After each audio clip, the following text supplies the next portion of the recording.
அனைவருக்கும் வணக்கம். நேற்றைய வீடியோவில் இயற்பகை நாயனாரை பற்றி பார்த்தோம். இன்றைக்கி வீடியோவில் மெய்ப்பொருள் நாயனாரை பற்றி பார்க்க போகிறோம். சேதுன்னு சொல்லி ஒரு நாடு இருக்குது. அந்த நாட்டோட தலைநகராக திருக்கோவலூர் விளங்குது. இந்த திருக்கோவலூரில் மலாடர் அப்படிங்கிற ஒரு மரபினர் வாழ்ந்து வர்றாங்க. அவங்க எப்போவுமே சிவபெருமானின் மேல் பேரன்பு கொண்டவர்களாகவும் வழி வழியாக சிவத்தொண்டு புரிபவர்களாகவும் இருக்கிறாங்க. அந்த மரபில் இருந்து வந்தவர் தான் மலையமான். அந்த மலையமானின் வழி வந்தவர் தான் மெய்ப்பொருள் நாயனார். இந்த மெய்ப்பொருள் நாயனாரும் அவர்களுடைய பரம்பரையினர் போலவே சிவபெருமான் மேலே மிகுந்த பற்றுடையவராக விளங்குறாரு. சிவபெருமானினுடைய அடியார்களுக்கு மிகுந்த மதிப்பு கொடுக்கிறாரு. அவர்கள் வேண்டக்கூடிய பொருட்களையெல்லாம் கொடுத்து அவர்களை மகிழ்விக்கிறாரு.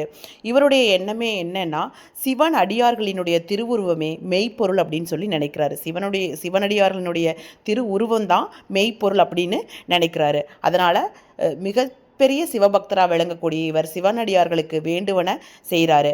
அதே மாதிரி அங்கே இருக்கக்கூடிய கோயில்களுக்கெல்லாம் சென்று ஆலயங்களை புதுப்பிக்கிறது, கும்பாபிஷேகம் செய்து வைக்கிறது, சிவத்தொண்டு செய்கிறது, அங்கே இருக்கக்கூடிய சிவனடியார்களுக்கு உதவி செய்கிறது, இந்த மாதிரி பல இறை காரியங்களையெல்லாம் செஞ்சுட்டு வராரு. இப்படி இருக்கக்கூடிய மெய்ப்பொருள் நாயனார் வீரத்திலையும் சலைச்சவர் கிடையாது.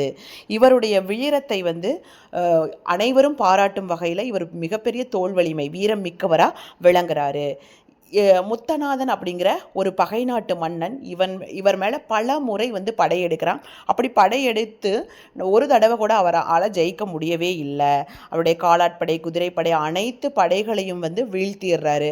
பல முறை படையெடுத்து தோல்வியை கண்ட முத்தநாதன் கடைசியாக ஒரு முடிவெடுக்கிறான். வீரத்தால் இந்த மெய்ப்பொருள் நாயனாரை ஜெயிக்க முடியாதுன்னு. அப்போது என்ன நினைக்கிறான்னா, இவன் சிவனடியார்னா மிகுந்த பற்றுடையவராக இருக்கிறான். அப்போ வேறு வழியில் போய் தான் வஞ்சகம் செய்து தான் இவனை தோற்கடிக்க முடியும் அப்படின்னு சொல்லி முடிவு பண்ணுறான். அதனால் என்ன பண்ணுறான் அப்படின்னு சொன்னால், இவனுடைய வீரத்தை எதுவும் செய்யாத நிலையில் இவன் நயவஞ்சக வேடம், அதாவது போலி சிவனடியார் வேடம் பூடணும் அப்படிங்கிறத முடிவு பண்ணி ஒரு சிவனடியார் வேடம் பூண்டுட்டு வர்றான். அப்படி வரும்பொழுது மெய்ப்பொருள் நாயனாரும் அவருடைய மனைவியும் உறங்கி கொண்டு இருக்கிறாங்க. அப்படி உறங்கிட்டு இருக்கக்கூடிய நேரத்தில் இந்த முத்தநாதன் வர்றான். அப்போ தத்தன் அப்படிங்கிற காவலாளி இவர்களுக்கு காவல் காத்துக்கிட்டு இருக்கிறான். அப்போது இவன் அரண்மனையினுடைய வாயிலை தாண்டி உள்ள அறைகளையெல்லாம் தாண்டி கடைசியில் அரசியும் அரசனும் உறங்கி கொண்டிருக்கக்கூடிய அந்த பஞ்சனைக்கே வந்துடுறான். தத்தன் தடுக்கிறான். அவங்க உறங்கி கொண்டிருக்கக்கூடிய நேரம் தொந்தரவு செய்யக்கூடாதுன்னு விடமாட்டேங்கிறான். இருந்தாலும் நான் சிவனடியார், அவர் மோட்சம் அடைவதற்கான ஒரு நல்ல ஒரு அருமையான வழியை நான் கொண்டு வந்திருக்கிறேன். கண்டிப்பாக நான் மன்னனை பார்த்தே ஆகணும்னு தத்தன் தடுத்தும் அவன் நிற்காமல் அந்த இடத்துக்கு போகிறான்.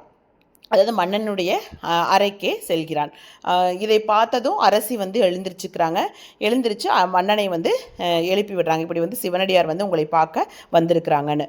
மன்னனுக்கோ ஒரு மட்டற்ற மகிழ்ச்சி. சிவனடியாரை விழுந்து வணங்கி வந்த காரியம் என்னன்னு கேட்கும் பொழுது, நான் ஒரு நூல் கொண்டு வந்திருக்கிறேன். இது இறைவனே எழுதினது. இது மிகப்பெரிய ஆகம நூல். இதில் முக்தி அடைவதற்கான வழியெல்லாம் சொல்லியிருக்கிறாங்கன்னு சொன்ன உடனே அதை நம்பி இவர் உயர்ந்த ஆசனத்தில் அந்த போலி வேடமிட்டு இருக்கக்கூடிய சிவனடியாரை அமர செய்து இவர் கீழே அமர்ந்து அவர் என்ன சொல்ல போகிறாங்கிறத கேட்கறதுக்காக உட்காந்துருக்கிறார். ஆனால் அவனும் என்ன பண்ணி இருக்கிறான்னா, முதுகில் அந்த புத்தக பைக்குள்ளே அந்த கத்தியை மறைச்சி வச்சு கொண்டு வந்திருக்கிறான்.